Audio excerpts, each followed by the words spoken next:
Assalamualaikum warahmatullahi wabarakatuh. Perkenalkan, nama saya Dwi Maran Fadila dengan NIM 241080202134, Prodi Perbankan Syariah UIN Sunan Kalijaga. Di sini saya membuat video pembelajaran mengenai sejarah Islam, yaitu tentang dinasti Fatimiyah. Jadi yang pertama, background atau latar yang melatar belakangi adanya dinasti Fatimiyah itu karena pada awal abad ke-10 Masehi, dinasti ini tuh kan berdiri gitu kan. Terus berdirinya itu tuh sebagai kekuatan baru yang menantang kekuasaan dinasti Abbasiyah yang beraliran Sunni. Nah, namanya Fatimiyah itu diambil dari Fatimah Az-Zahra yang merupakan beliau itu tuh merupakan putri dari Nabi Muhammad SAW karena para penguasanya itu mengklaim sebagai keturunan langsung Rasulullah. Nah, berdirinya dinasti Fatimiyah ini itu tidak hanya bertujuan untuk menguasai wilayah tersebut, tetapi juga menyebarkan paham Syiah, Ismailiyah, dan memperkuat legitimasi keamanan mereka. Terus pendiri Fatimiyahnya adalah Ubaidillah Al-Mahdi yang mendeklarasikan dirinya sebagai khalifah pada tahun 909 Masehi di wilayah Ifri, If, Ifrikiyah atau Tunisia sekarang. Nah, ia tuh mendapatkan dukungan dari suku Barber utama yang memiliki peran penting dalam memperluas kekuasaan Fatimiyah. Sejak awal Khalifah Fatimiyah itu tidak hanya berperan sebagai pemimpin politik, tetapi juga sebagai imam dalam ajaran Syiah Ismailiyah. Jadi adanya dinasti Fatimiyah itu tuh karena dinasti ini menentang ajaran dinasti Abbasiyah, yaitu ajaran Sunni. Nah, yang mana mereka itu tuh mengajari tentang aliran atau agama Syiah, yaitu Ismailiyah gitu.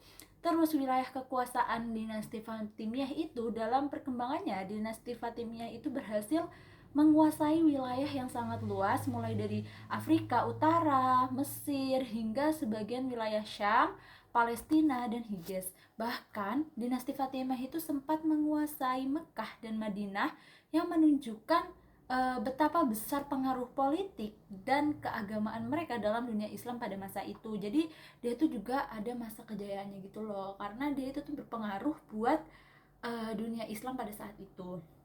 Terus, Kairo itu tuh sebagai pusat pemerintahannya. Jadi pada tahun 909 Masehi itu, dinasti Fatimiyah itu tuh berhasil menaklukkan Mesir dan mendirikan kota Al-Qahiroh atau Kairo. Nah, sejak saat itu Kairo itu tuh dijadikan sebagai pusat pemerintahan, dan aktivitas politik Kairo berkembang menjadi kota yang maju, ramai, dan strategis baik dari segi perdagangan maupun ilmu pengetahuan, sehingga menjadikan Mesir itu sebagai pusat kekuasaan dinasti Fatimiyah. Jadi pertama kan Mesir ditaklukkan nih oleh dinasti Fatimiyah. Terus akhirnya dinasti Fatimiyah itu mendirikan pusat pemerintahannya itu tuh di Kairo, yang mana itu tuh sebagai pusat pemerintahan, aktivitas ekonomi, bahkan pendidikan dan perdagangan lainnya gitu. Terus sistem pemerintahan dinasti Fatimiyah itu khalifah memiliki kekuasaan penuh sebagai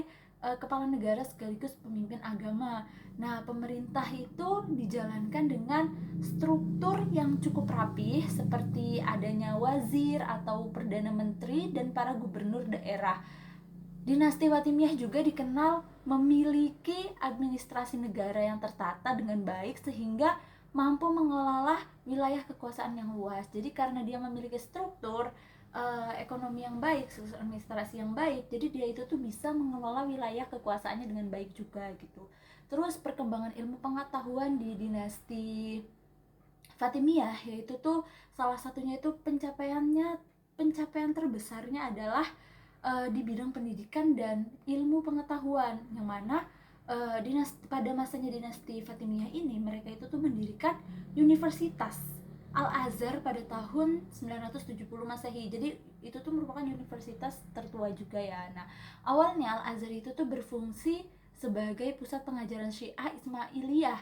Namun, dalam perkembangannya menjadi lembaga pendidikan Islam yang terbuka dan terpengaruh hingga saat ini. Selain itu, dinasti Fatimiyah juga memiliki perpustakaan besar dengan koneksi ratusan ribu buku. Jadi bukan cuman Al-Azhar membangun Universitas Al-Azhar yang sampai sekarang itu masih digunakan, tapi dia juga membangun atau memiliki perpustakaan besar yang memiliki banyak berbagai koleksi buku lainnya. Terus kehidupan sosial dan ekonominya dinasti Fatimiyah itu tuh, dalam kehidupan sosial dinasti Fatimiyah itu dikenal cukup toleran terhadap berbagai kelompok masyarakat, termasuk umat Kristen dan Yahudi. Jadi dia tuh gak membeda-bedakan gitu loh, toleransi sesama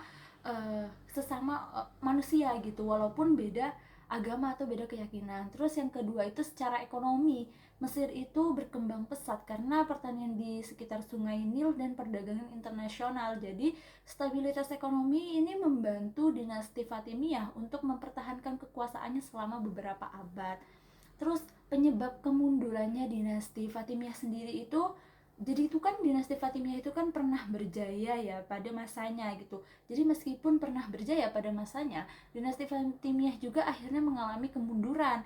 Nah, hal ini disebabkan oleh konflik internal yang berupa lemahnya kepemimpinan khalifah gitu, serta ketergantungan pada wazir dan militer. Nah, selain itu juga tekanan dari luar seperti perang salib dan kebangkitan dinasti-dinasti Sunni lainnya juga memperlemah posisi dinasti Fatimiyah.